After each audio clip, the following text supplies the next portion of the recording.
When you discovered the law of attraction, you started to believe anything was possible. Life got better, much better. Now you want more, but it's not working. That's where the Manifest It Now show comes in. If you've been waiting for someone who can teach you the practical application to manifest quicker and easier while having more, turn the volume up, because the dynamic duo, Cassie Parks and Ginny Gane, are ready to teach you how to live the law of attraction like they do. It's time to laugh and learn. Hello, everyone, and welcome to this week's episode of Manifest It Now. I'm here with Cassie Parks. And I'm here with Ginny Gane. And we are talking about if you are trying to manifest a solution to a problem. So we kind of alluded to this last week, and we were planning this one for this week. And we're going to use a couple examples, but just that idea of like how you can kind of go off in your manifesting if you're trying to fix a problem or find that solution. Mm-hmm. Absolutely.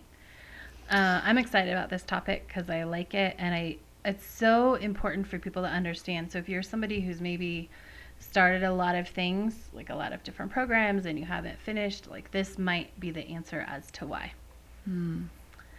Yeah. That's awesome. What are you excited about? Oh man, I'm excited about my coaches that I'm training and just the whole program, and I'm excited about all of it. And tying back to last week, it was such inspiration, and it was such put things down and pick it up. And I want to say it was probably about a year ago at this time, maybe a little earlier, where I said there will be a coaches program. You will have had to, worked with me for 2 years before you can do that. Like there was just a couple things that I knew, and I sent out the email. And what I love about it is that it just, like, I followed inspiration. Everything about it is inspiration. Everything is trusting, whatever, if there's some piece of training that needs to show up, it'll show up right before, it'll become clear, and really just practicing like always, but in a little different way, just everything that we teach. Mm-hmm. It's really fun to be able to build a business like this, and that's not even the right words, but like have a career like this, doing something you love and honor your inspiration and have that space and that freedom. I think it's possible in a million different areas and careers. And just you guys, we can all do this. You can all have this experience of loving the projects you're working on and following inspirations, and how much it lights you up and fills you up. It's awesome. Absolutely. Yeah. Oh, it's so possible. And it's so fun. Yeah. Life is meant to be fun. It is. Speaking of fun, what are you excited about? Let's see. I feel excited about, I think I've said this before, but the journey of getting pregnant. Yay! And I'm still expecting to be expecting and feeling great about it. It's giving me a ton of perspective on the manifesting process, and I haven't said this like this, but actually where people get stuck, because there's so many ways where I see I could go down that path, but I have enough awareness to know that to stay connected to how I'm feeling, all the things to be manifesting this journey. And I want to talk about it all sometime. We'll do it soon. But for right now, I'm just excited to be acknowledging how I'm moving through all the different aspects of it, and honoring me and all the different parts of it, honoring Lisa and all the different parts of it. And it's I know this sounds funny, but it's like exciting to be so aware watching this unfold and evolve for us. So yeah, that's what feels exciting. Just being aware of an unfolding. That's like creation. That's like manifesting. That's the fun of it to me, is being aware of it. So fun. Yeah. Yay. Knowing like why you're getting what you're getting. I love it. And sometimes I don't know why, and that's the answer. We had that conversation this morning. It's okay. Yeah. It's okay to be in the process and not know. Yes. Which is interesting because that's sort of the opposite of what we're about to talk about. Yeah, but wait, like, can we say that again? Yeah. Like, because I do think it's about, is like, when you can let it be okay where you are, when you don't know why, because there's that part of us, that analytical part of us that wants to say, okay, well, why did that happen? Well, why didn't that happen? Why did that? Why didn't that? Blah, blah, blah. And if you don't have an answer that feels good, then letting it be, like, not going there, letting there not be an answer is very freeing. It's very allowing. And it's what allows the path to continue unfolding in the most, in the perfect way, the most enjoyable way. Yeah. Yeah. Amazing. Okay, so let's switch gears a little bit. What are we going to talk about? All right. So do you want me to kind of introduce to Yeah. this topic? Yeah. All right. So, in my work, I've kind of started calling this like the fix and relief cycle. And we're going to talk about, I think Jenny and I, like, we both agree to talk about it in a little bit different, and sort of both what happens in our brain, what happens from a law of attraction standpoint. But so very often, and actually I might just start with this story. So, there was someone I knew, this was years ago in my life, and I remember she was like, she had done this particular diet before and it had worked, and I'm not a huge fan of diets, but I think this story, I'm not a fan, not a little bit. Let me just make that clear. But this story really exemplifies it, right? And so for 2 weeks I heard, and we were spending a lot of time together, and I heard, I'm going to get back. I'm going to start this diet. She went and she dug out the book, and I'm going to, it was on the counter for weeks. I would hear her, like, when people would be hanging out with other people, I would hear how I'm going to start this diet. We're going to, like, the whole family starting this diet on, it was like 2 weeks. I don't know why, if it was the first or what. But I want to say it was 2 weeks straight. Like, every day was how this was going to start. And then that day came and nothing happened. There wasn't even one day of a start and a fall off. There was no start, period. Mm-hmm. And this is something, and so maybe you can relate, you've had this in your life or you've seen this in someone else. What happened is she was so, like, there was a problem, obviously, for whatever reason, she wanted to be smaller. Mm-hmm. And so this was the fit, or was tired, or whatever the reason was for going on this diet. But instead of starting to become the person who she wanted to be, she was in this fix-it mode. I'm going to fix this. There's something wrong, and I'm going to fix it. And when there's a thing that happens inside us, we want to fix it. But when you start to do the things like pull out the book and say we're going to do it, this is going to happen, this is going to happen, you get relief each time you do that.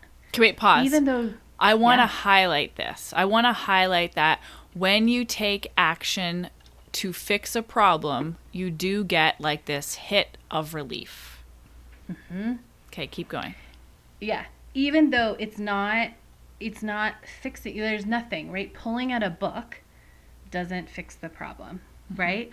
Planning, putting the date on the calendar doesn't start.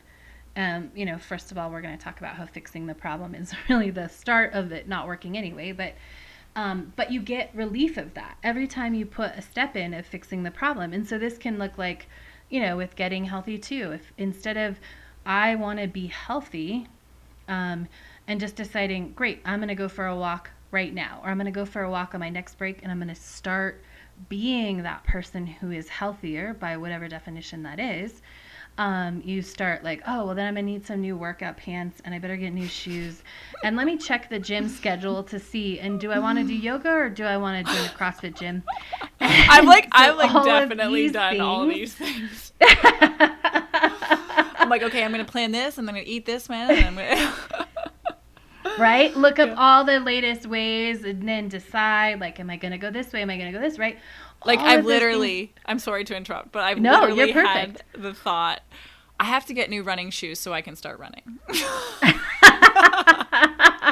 When I get them, I'll start. Right. And so then so then there's a new task to fix that's giving that hit.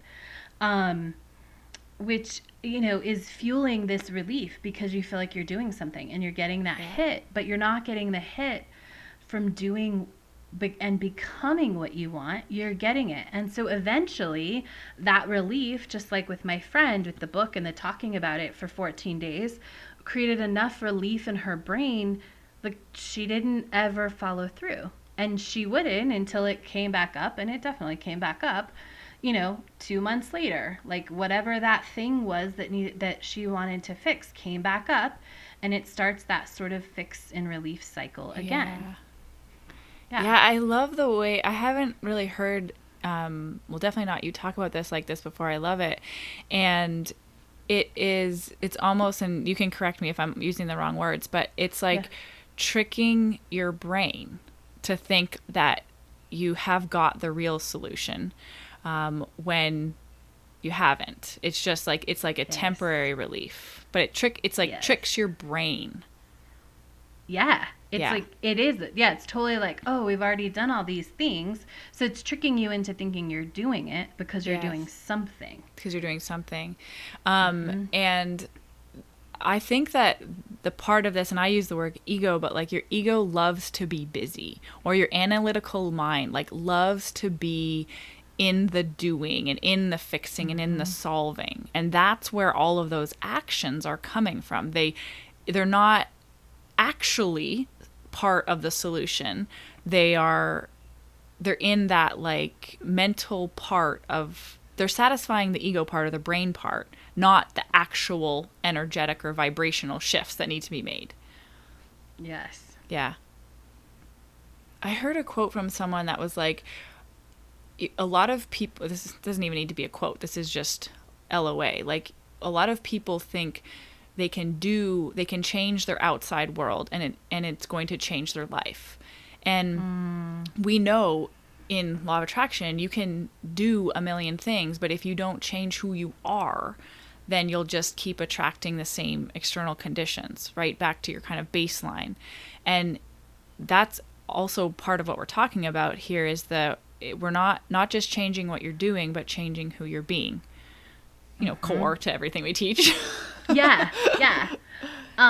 Which, one of the LOA thing, right? So, because I wanted to come up with an LOA answer. One of mine was like, oh, I'm going to go get a journal and a new candle and a new this, and I'm going to sage this. Yes. Right?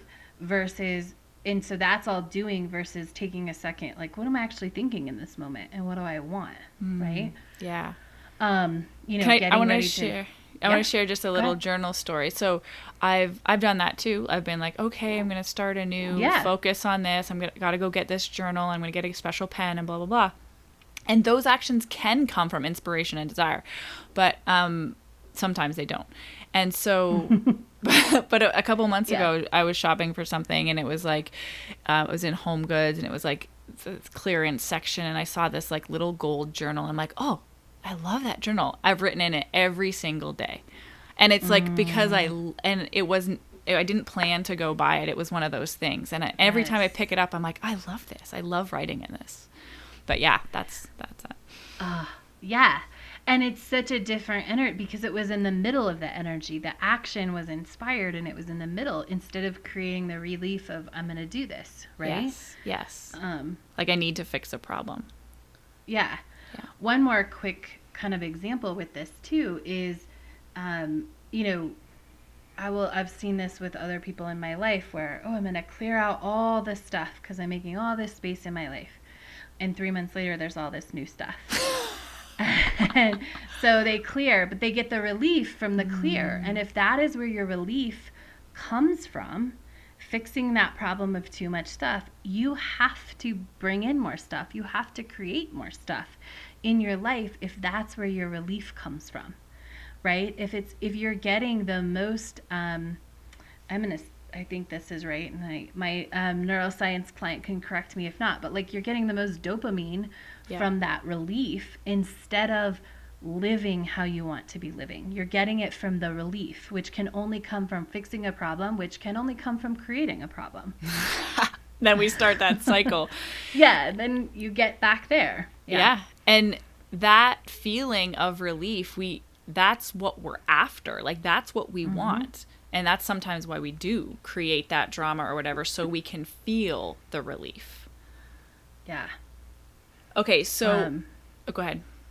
Oh, I was going to say, okay, so let's move into how not to do this, into how to pay attention. Okay, I just want to share how, so when Cass first presented this idea, the way I talk about it, the terminology I use is when you take action from the place of the energy of the problem. So if for this woman who didn't feel good in her body, and then she's trying to take action towards something different, from that, like that, the action, the energy you take the action in is going to be equal to the result, right? So it is so much more powerful to get into the vibrational place first, okay, without the change in the actions, and then take the action of, then the result will be a match to what you want, to the vibration that you want to be in, to the solution, versus trying to fix a problem. Yes. That might have been I feel like that was confusing. But when you take action to try to fix a problem, you're just adding energy to the problem. Exactly, because you're trying to fix the problem. And so you're skipping LOA step number 1, which is, what do I want? Yeah. Right? Yeah. Let's move towards that. Let's move towards that. Yeah. Yeah. But it's tricky. That's tricky, because people could say, like, well, I am moving towards the body I want by trying to lose weight. By going on a diet. Yeah. Yeah. And I think that this is where you have to step in. You have to look at your behaviors. Like, are my behaviors, and do I have a pattern of this? Can I see in my life where, I was, because I can even shift the gears. Here's the LOA example that came to me. Because a lot of people will dive all into the law of attraction. They don't see results fast enough, and so they stop. And then life gets back to that place where this kind of sucks. And so, you know what? I know the law of attraction works. I'm going to dive in. And so they go to the bookstore. They go on Amazon and they order 14 books or 3 books, right? And, okay, like, this is going to be it. I'm going to figure it out this time. And they're in that energy. Instead of, okay, what do I want?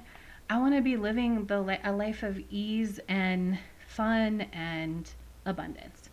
And then, like, practicing that. Like, okay, how can I get that right now? How can I practice more ease right now?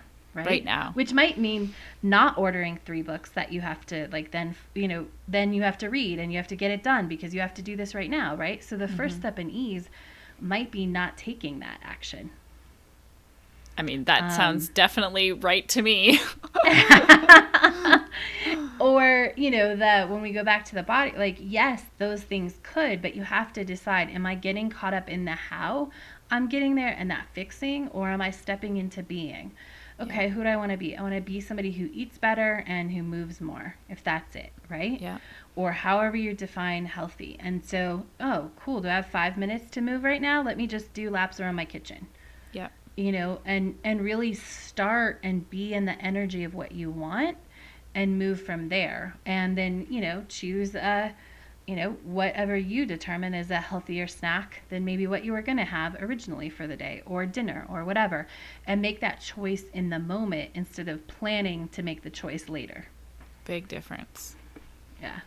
And when you can, make the choice when you can, and then there might be a time when you can't, and that's fine. Then make it again when you can.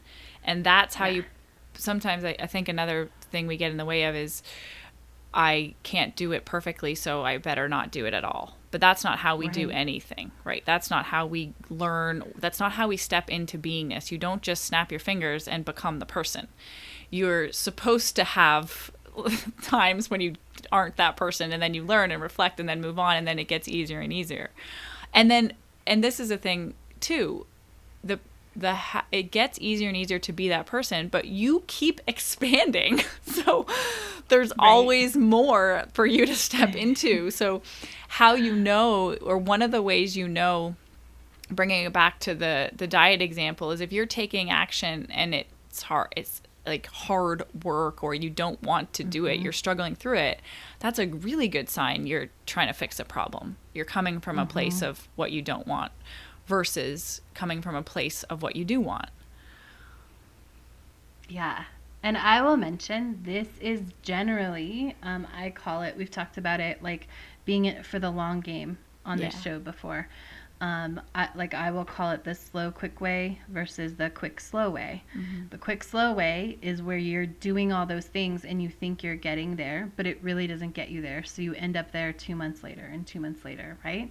But if you do the slow, quick way, which can mean one little thing, it means stepping into who you want to be.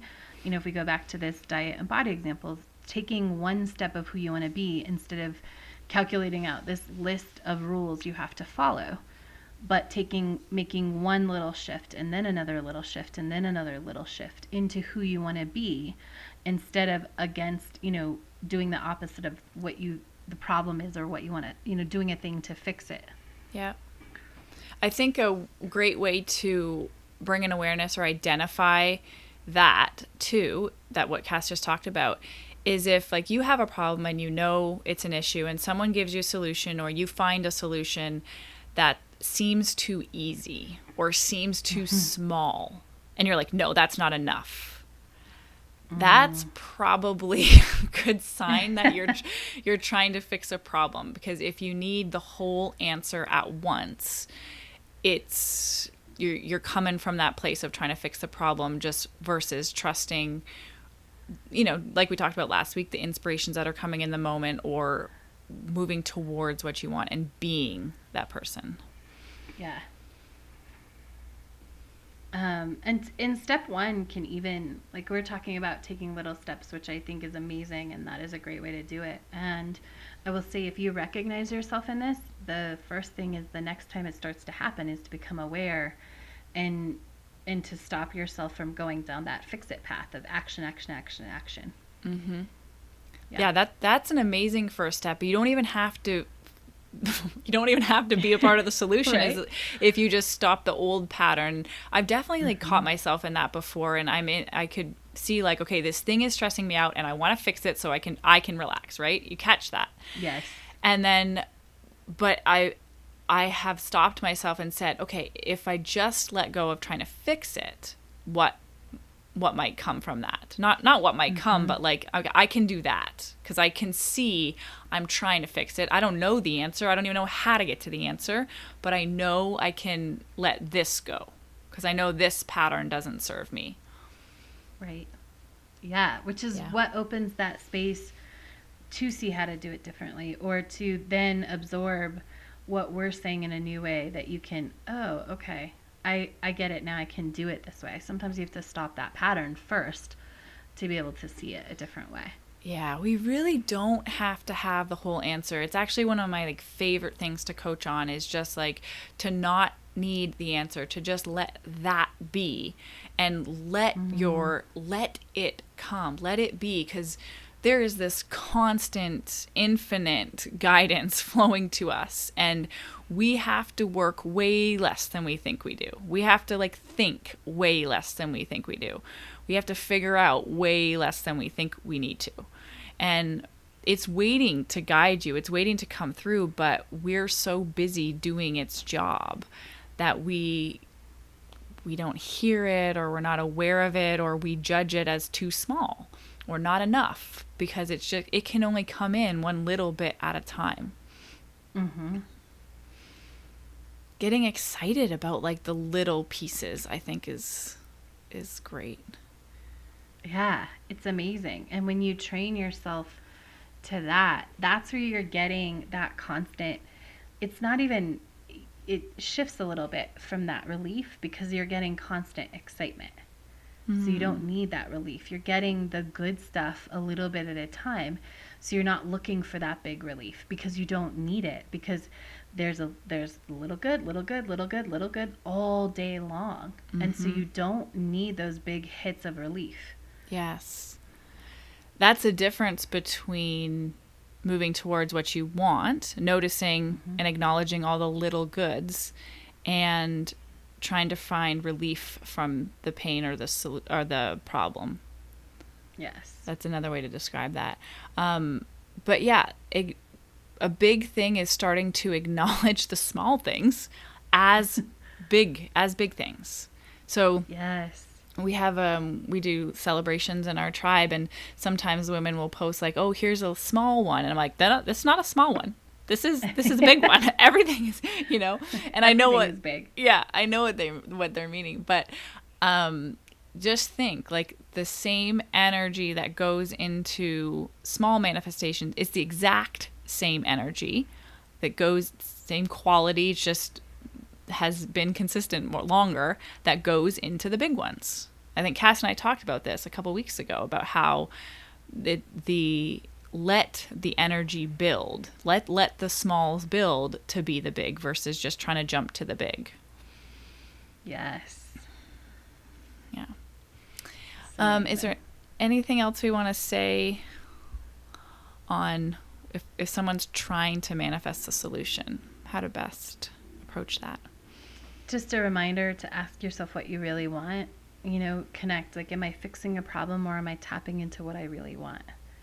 And if you continue to get solving a problem, like, keep going until you get something that you want to become, a way you want to live, how you want things to be, that are not connected to the problem. They have their own new energy, because they're not in resistance to the problem. They are a newness, a new thing to create. And then just tap into that and ask yourself, how can I become more of that today? How can I live more of this life today, right now, and stay away from a huge list? Like, figure out a thing you can do in the moment.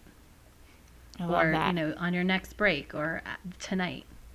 It's so powerful. Like, I think even just the awareness, if we can all just like catch one time when we're like planning that something, right? And say, wait, what can I do now? Like, today. How can I be this person today? How can I be part of the solution today? Kind of thing. Yes. Woohoo. I love it. All right, guys. We'll see you next week. Bye. Hey, it's Ginny here. Have you ever questioned, when is that thing you want coming? Like, how close am I really to manifesting it? You know your alignment is the key to manifesting what you want, but how can you measure this alignment? Well, I have something for you. I created a simple 2-minute quiz. Pop over to my website, ginnygane.com, and take the alignment quiz so you can find out how much time you're spending in alignment and how close you are to getting what you really want. That's GINNYGANE.com.